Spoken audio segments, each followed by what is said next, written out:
Hello, everyone. Welcome to another edition of the Live Ones. It is Friday, January 7th, 2022. And, well, the big news today is the beginning of the handing down of sentences in the NFL medical benefits scandal. If you're not familiar with the story, in 2006, the NFL established a retirement benefit for its players in honor of Gene Upshaw, which basically said if you needed medical devices for long-term use stemming from your playing days, the NFL would reimburse you up to $350,000 over the course of your life to help offset its expense. 15 former players last year were found to have been caught up in a scheme to file false claims for those medical devices and pocket the money instead. Probably the most high profile of the 15 players, former Redskins running back Clinton Portis, was sentenced today after a guilty plea to 6 months in federal prison. He got off really light, honestly, considering he was looking at 10 years. Seems like prosecutors seem to be accepting guilty pleas with light sentences for like the guys lower down in the scheme, provided they pay back the money. They're going after the ringleader of the scheme, former Redskins and Ravens linebacker Robert McCoon. Yes, most of the people involved in this scheme became friends when playing together on the Washington Redskins. I'm shocked. Other than that, not a whole lot going on today. It's going to be a really interesting NFL Week 18, to say the least. Still nominally 18 teams alive for the 14 playoff spots.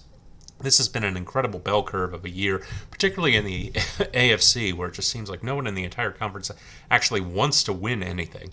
And even the teams with the home field advantage are limping in like they just stepped on some gnarly medical waste down at the Jersey Shore. We'll get to that tomorrow, though. Tonight, it's what it's been all week. We had another big winning night last night out of our 6 plays on Twitter, which you can follow at any time, as always, at Live One Sports. We went 5-1. We just missed on the one pick last night. Wagner didn't quite cover the 8-point spread for us, but otherwise we hit everything.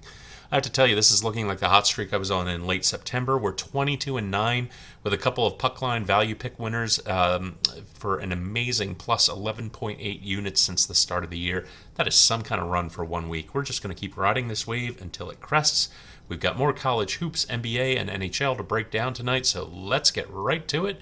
And it's a short slate of sports tonight. We just have one play in each of the 3 sports. In college basketball tonight, I'm looking at the game between Xavier and Butler. Xavier, number 22, hasn't played since losing on the road to Villanova on December 21st, so they should be good and rested. Plus, they should be at full strength with no reported COVID issues ahead of the game. That's good because they've been at their best this season when they've spread the ball around a lot. 4 of their starters have been averaging double-digit points per game this year. Butler's a team that's had a lot of problems recently. They got absolutely destroyed by Purdue in the Crossroads Classic, barely held on against DePaul at home, and then got obliterated again by Seton Hall on Tuesday night. Butler's been a terrible spread team all year, just 2-5 at home and never as a home dog. Xavier is just a much better team all around, and I think they should have no trouble taking care of business against the Bulldogs tonight. Give me Xavier minus 6.5 points tonight. Over to the NBA. And the game that I'm looking at tonight is the Cavs and the Blazers. The Trailblazers just have no answers in terms of depth with Dame Lillard and CJ McCollum both being out. They've lost 5 out of their last 6, and they're just getting obliterated on the defensive side of the ball, even by their standards.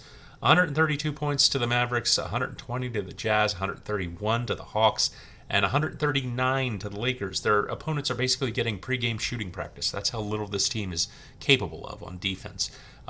Still no Dame and no CJ tonight, so we're just going to have to keep riding that wave. The Cleveland Cavaliers don't have a world-beater offense by any stretch of the imagination. It's Darius Garland, Jared Allen, and pretty much no one else. But they put up a respectable 106 points a game against average defenses.